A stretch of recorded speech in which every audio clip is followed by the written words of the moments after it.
please. Briefly, I think all of your papers contributed very well to the types of information we were seeking here. I think Mary's contribution in particular gave us a good insight on how the courts interpret these issues presently, which I think is critical for this, because the repeal-replace discussion that we're kind of having now really came in against the backdrop of the idea that was introduced at the Citizens' Assembly by Brian Murray in his paper, where he basically said that the courts might restrict the ability of the Oireachtas to legislate. That, if you like, that was where the fear of the courts came from.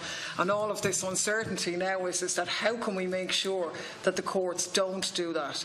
And I suppose my first question is, are we in danger of overcomplicating things here and taking it a little bit too far? I mean, the courts have pretty well interpreted the provisions that have been there already. I'd just like to hear your opinion. I know, David, in your paper you said you don't think that they would interpret it with a pre-19... In fact, Brian Murray himself said he didn't think it either. And so why are we spending so much time on it, right? That's my first question, because I think the level of certainty we're seeking here is a holy grail.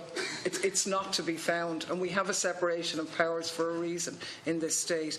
The other thing, is it not the case that the Eighth Amendment, it was the very fact that a sizeable lobby in this state felt that the unborn didn't have any rights at all, even though abortion was outlawed under the Offences Against the Person with Penal Servitude of Life. There was a body that, even though that legislation existed, to be sure that there would never be abortion, this was inserted because it was believed that the courts could have a Roe versus Wade situation. So presumably then that they didn't think back in '83 that the unborn actually had a right. So those implicit rights, I'm wondering, are we overstating them? My other question was just to David in terms of your point about, well, the judiciary now might interpret it, but we can't accommodate for future. The courts in the future may interpret it differently. But I'd maybe put it back to you. If the Constitution was to specify exclusive an Oireachtas in the future could legislate differently and any way they like, and if the Constitution says the Oireachtas has exclusive powers, then the Oireachtas can do whatever the hell it likes, basically, and that can be against the wishes of the people either way. So it's just on those ones maybe. Yeah. Deputy. Professor Delandres, do you want to come in? Yeah, I'll address the first question. I think that, first of all, Brian Murray, I think, isn't the only person who noted that these possibilities are present, and I noted them myself in my written submission to the Assembly. But I think the question is not whether we're overcomplicating things, but rather what is the extent of, you might say risk, you might say likelihood, you might say possibility, you might say certainty that we're willing to take on. So, as I said, and I think we've all said, absolute certainty is not possible. Ms. Justice Lafoy said that last week as well. So the question for this House, for the Cabinet and then for the people is how much we consider to be a reasonable level of certainty. And that then goes to what, in the end, you put to the people, if anything. So it may seem overly technical and overly complicated, but it is nevertheless not unimportant. But no matter what route we take, we won't be able to answer all the questions that we're mooting here today. Thank you. Dr. Kenny. Thank you very much. Yes, my view is that Brian Murray was just attempting to inform the citizens of what he believed, and I would agree, was a possible consequence of their action, and trying to get across the idea that the courts could either liberalise or restrict access in a judicial determination in future. I agree, as I said in the paper, that I think that's unlikely as I see it now.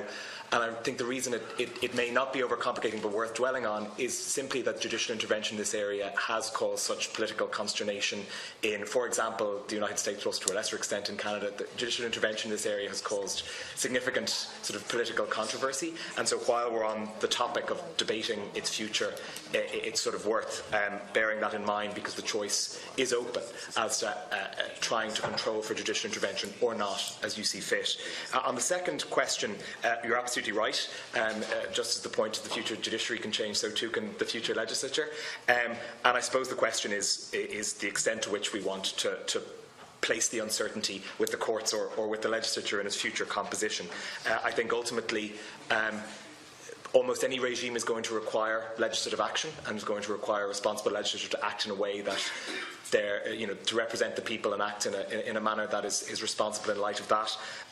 Courts can only do so much, and ultimately they can't legislate, so I don't think there's a way of avoiding relying on a responsible legislature in future, but obviously the choice lies with you as to where to place the uncertainty and the doubt.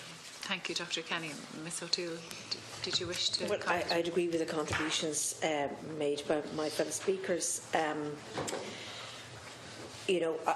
In previous referendum campaigns, for example, the marriage equality referendum, the legislature published the 2015 Child and Family Relationship Act, which made it clear to the populace what they intended to do, without actually having to make that legislation part of the Constitution and sort of solidify it forevermore, as it were, until a further referendum. Similarly, at the time of the divorce referendum, the wording was put to the people, and then the divorce legislation was published, and everybody understood what that would involve.